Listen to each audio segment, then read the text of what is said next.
আল্লাহ একবার বা দুইবার সালাম পড়ছেন কোন নবী রসুলের উপরে, একবার কি দুইবার?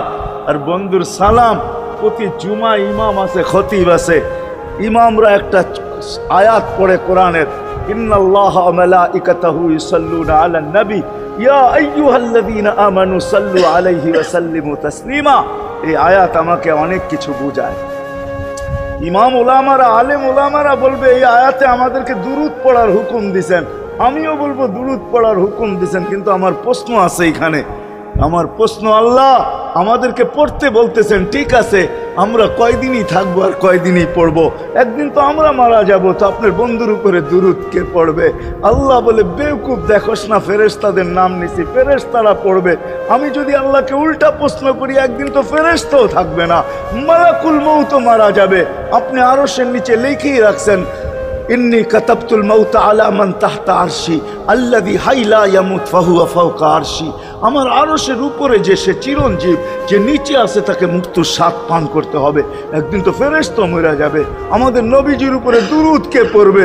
আল্লাহ বলে, গন্ড মূর্খ, তুই দেখোস না প্রথম আমার নামটা আল্লাহ লেখা আছে, ইন্নাল্লাহা, আমি আল্লাহ পড়তে থাকবো, আমি আল্লাহ চিরঞ্জীব, আমার বন্ধুর দুরূদ কখনো বন্ধ হইতে দেই না, আর দিব না।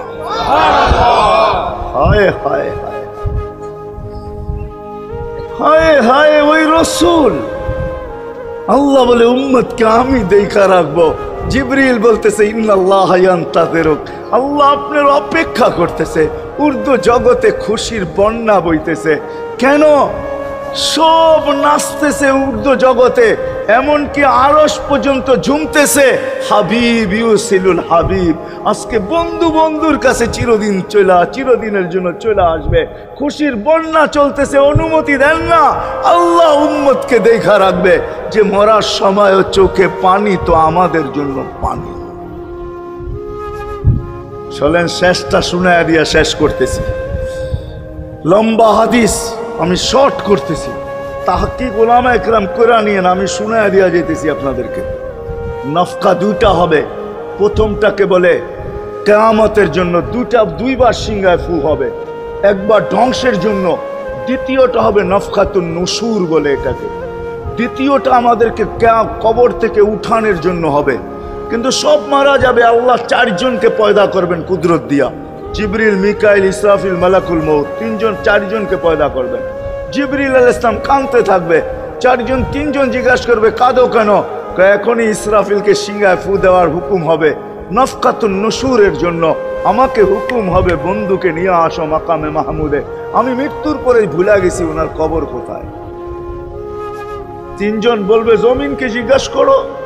তো জমিনকে জিজ্ঞাসা করবে, জমিন বলবে, কাদ দাক্কানি আল্লাহু দাক্কা ফানাসিতু। প্রথম সিংহায় ফুতে আল্লাহ এরকম ছানছেন, আমিও ভুলে গেছি রাখছি কোথায়।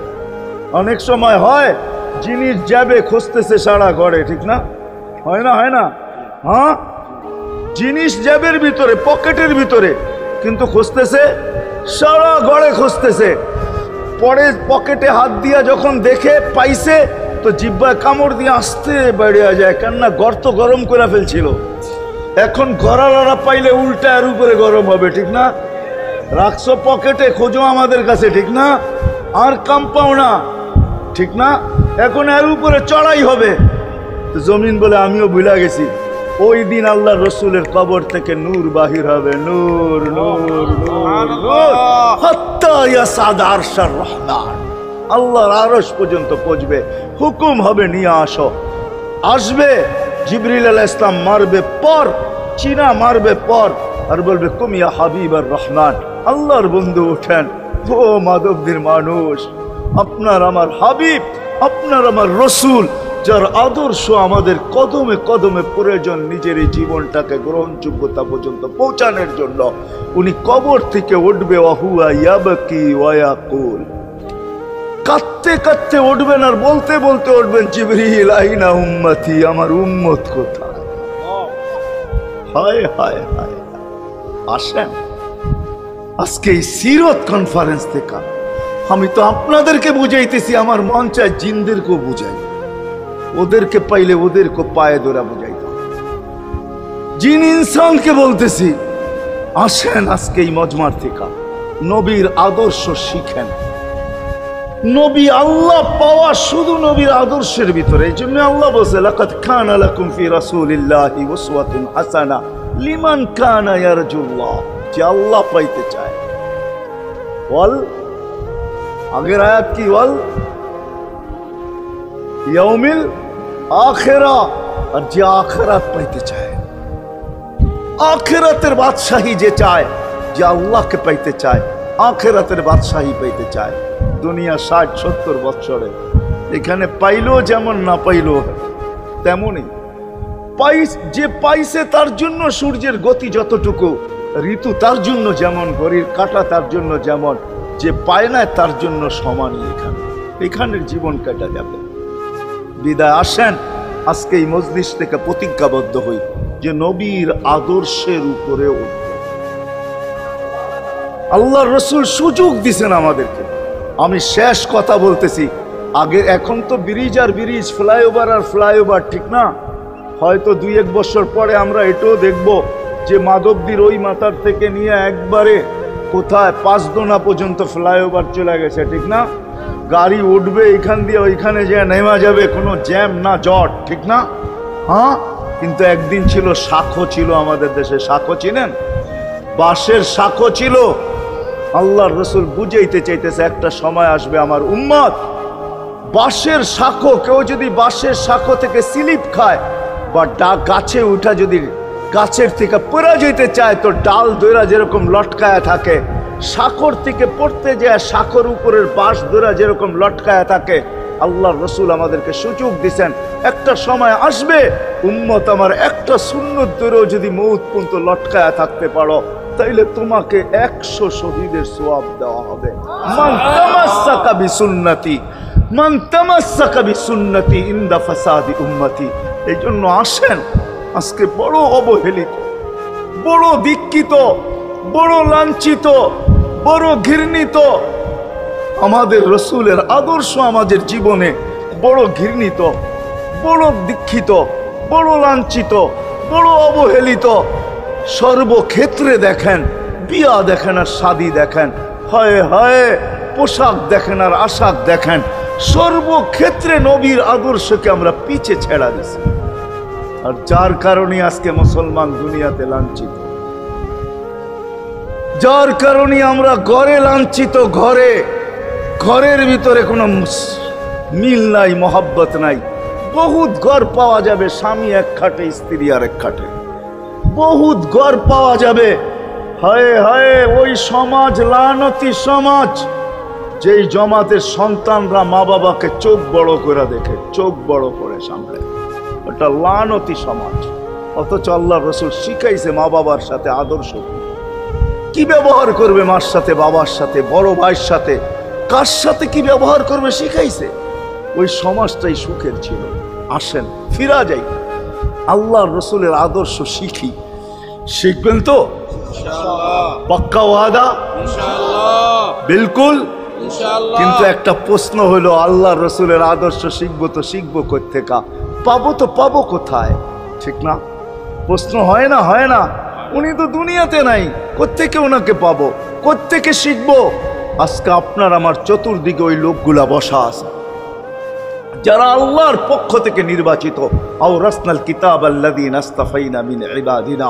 আমি কোরআন দিতেছি, হক্কানি আলেম আর আল্লাহওয়ালারা আল্লাহর পক্ষ থেকে নির্বাচিত, যারা নবীর আদর্শকে নিজের পাশে সুরক্ষিত রাখছে, নিজের কাছে একটাকেও হারাইতে দেয় নাই, এমনকি ক্ষুদ্র থেকে ক্ষুদ্রকেও হারাইতে দেয় নাই, এমনকি নবীর একটা জানোয়ারের নাম পর্যন্ত হারাইতে দেয় নাই।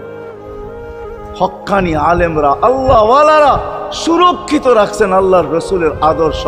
এই জন্য আমি বলবো, নবীকে তো পাওয়া যাবে না, উনি তো দুনিয়ার থেকে চলে গেছেন, এটাই সত্য, কিন্তু উত্তর সুরি রেখা গেছেন। আল্লাহর পক্ষ থেকে নির্বাচিত লোক আছে, রসুলের পক্ষ থেকে নির্বাচিত লোক আছে, যাদের কাছে নবীর আদর্শ আছে। আপনি বেশি শিখতে পারেন না, আমার কোনো আপত্তি নাই, কেননা ছাড় যখন আল্লাহর রসুলই দিছে, আল্লাহর রসুলই যখন আমাদেরকে ছাড় দিছেন, তো আমি ছাড় দিব না কেন?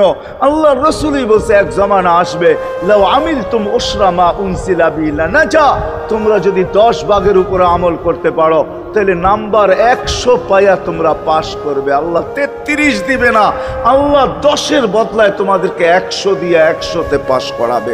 আর সর্বশেষ তো এটাও বলছেন যে আমার একটা সুন্নতকে ধরে রাখো, এক শহীদের সওয়াবই জান্নাত যাওয়ার জন্য যথেষ্ট। জান্নাত যাওয়ার জন্য তো একজন দেওয়া হবে, 99 শহীদের সওয়াব তোমাকে পুরস্কার হিসাবে দেওয়া হবে, কেননা তুমি একটা সুন্নতকে ধরিয়ে লটকায় আছে। ওলামাদের কাছ থেকে শিখি, ঘরের বাচ্চাদেরকে শিখাই, যুবকদের পায়ে ধরে বলবো শিখো, নবীর আদর্শ ছড়াও।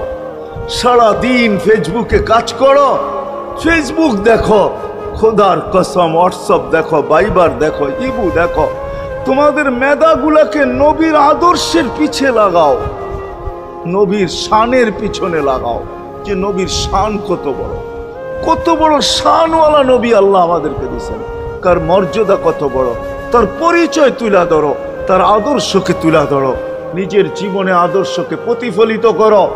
ইনশাআল্লাহ ওই দিন দেখবো যেই দিন আবু বকর পেয়ালা ভোড়া দিবে, ওমর রাদিয়াল্লাহু তাআলা আনহুর হাতে উঠায়া দিবে, আবু বকর সিদ্দিক রাদিয়াল্লাহু তাআলা আনহু হাউজে কাউসারের নিচে থাকবেন, পারে থাকবেন, তলদেশে থাকবেন, উনি পেয়ালা ভোড়া দিবে ওমর রাদিয়াল্লাহু তাআলা আনহুর হাতে, ওমর রাদিয়াল্লাহু তাআলা আনহু উঠায়া দিবে আমাদের নবীজির হাতে, আর নবীজি ঠোঁটে লাগায়া বলবে ইশরাব লা তাজমান বাদাহা আবাদা, পান করার কোনোদিন পিপাসা তোর কাছে আসবে না। ওই দিনের দৃশ্যটা কিরকম হবে? নবীজি ঠোঁটে লাগায়া পান করায় দিবে, যুবককে আলাদাভাবে দিবে, বুড়াকে আলাদাভাবে দিবে, নারীকে আলাদাভাবে, পুরুষকে আলাদাভাবে, আল্লাহর রসুল পান করায় দিবে। ওই দিন কেমন হবে ওই দৃশ্য, যেই পানি পান করার পর আর জীবনে কোনোদিন পিপাসা আসবে না। হ্যাঁ, কেমন হবে ওই দৃশ্য? এই জন্য আসেন আজকে এই সিরত মাহফিল থেকে, সিরতুন নবী থেকে আল্লাহর রসুলের আদর্শকে শিখি। ডেলি একটা শিখলেও বৎসরে 365টা হয়, মাসে একটা শিখলেও বৎসরে 12টা হয়। 12টা সুন্নতের উপরে জীবন কাটায় দেন। রসুল তো বলতেছে একটার উপরে কাটায় দিল বেড়া পার।